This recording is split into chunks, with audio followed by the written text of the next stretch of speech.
அனைவருக்கும் வணக்கம். நம்ம எல்லாருக்குமே தெரியும் 2021 தேர்தலில் வந்து பிரசாந்த் கிஷோரோட ஐபேக் நிறுவனம் திமுகவிற்காக வேலை செய்தது. இங்க வந்து ஸ்டாலினுக்கு வந்து பெரிய அளவுல ப்ரொமோட் செய்து திமுக வெற்றி பெறுவதற்கு முக்கிய காரணமாக பிரசாந்த் கிஷோரோட ஐபேக் நிறுவனம் வந்து இருந்தது.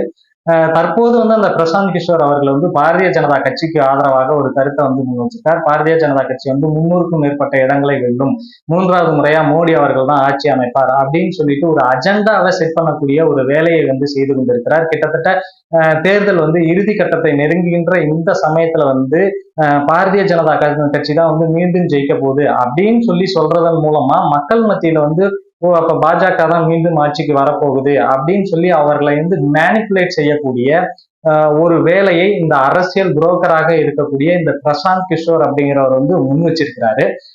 இப்ப இந்த கருத்தை வந்து முன் வச்சதுனால இங்க தமிழ்நாட்டுல இருக்கக்கூடிய இந்த இந்தியா கூட்டணியில இருக்கக்கூடிய காங்கிரஸ் கட்சியினர், கம்யூனிஸ்ட் கட்சியினர், அதற்கு பிறகான இந்த உடன்பிறப்புகள் இவர்கள் எல்லாருமே வந்து பிரசாந்த் கிஷோரை வந்து தனி மனித தாக்குதல் நடத்துறது, பிரசாந்த் கிஷோரை வந்து இவன் வந்து ஒரு சங்கி, இவன் வந்து ஒரு பார்ப்பான், இவன் வந்து மோடியின் கைப்புலி, இவன் வந்து மோடிக்கு ஆதரவா தான் பேசுவான் அப்படின்லாம் சொல்லிட்டு ஒரு பிரசாந்த் கிஷோர் மேல தாக்குதலை வந்து தொடுத்திருக்கிறாங்க. இப்ப இவர்களுக்கெல்லாம் நம்ம சொல்ல விரும்புறது என்னன்னா, அதே அந்த மோடியினுடைய கையாளை வைத்து தான் நீங்க 2021 ஆட்சியை பிடிச்சீங்க அப்படிங்கிறத மறந்துட வேண்டாம்.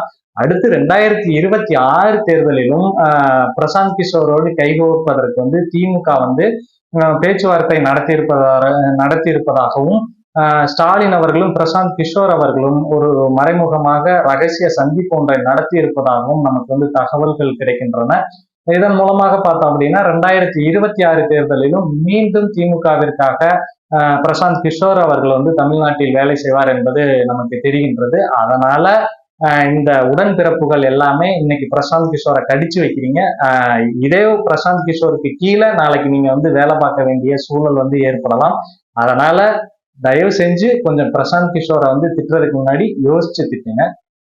இந்தியாவிலேயே சிறப்பான ஆட்சியை கொடுத்து கொண்டிருக்கிறோம் அப்படின்னு சொல்லி கொண்டிருந்த ஸ்டாலின் அவர்கள் இப்ப கடந்த சில நாட்களாக, கடந்த சில மாதங்களாகவே சொல்லலாம், திமுகவிற்கு எதிராக தமிழகத்துல வந்து ஒரு மிகப்பெரிய எதிர்ப்பு உருவாகி இருக்கு அப்படின்னே சொல்லலாம். மக்கள் வந்து இந்த திமுக ஆட்சியின் மீது ஒரு அதிருப்தியில இருக்காங்க. இது வந்து இங்க இருக்கக்கூடிய உடன்பிறப்புகளுக்கு வந்து நன்றாகவே தெரியும். ஏன்னா பல செயல்களால வந்து நேரடியாக மக்கள் வந்து பாதிக்கப்பட்டு இருக்காங்க. இப்ப இதனால என்ன ஆகுது அப்படின்னா 2026 கண்டிப்பா பிரசாந்த் கிஷோர் வந்தாதான் நம்ம ஜெயிக்க முடியும் அப்படிங்கிற ஒரு நிலைக்கு வந்து திமுக போயிருப்பதையும் நம்மால் பார்க்க முடிகின்றது. அதனால என்ன நடக்குது அப்படிங்கிறத பொறுத்திருந்து பார்ப்போம். நன்றி.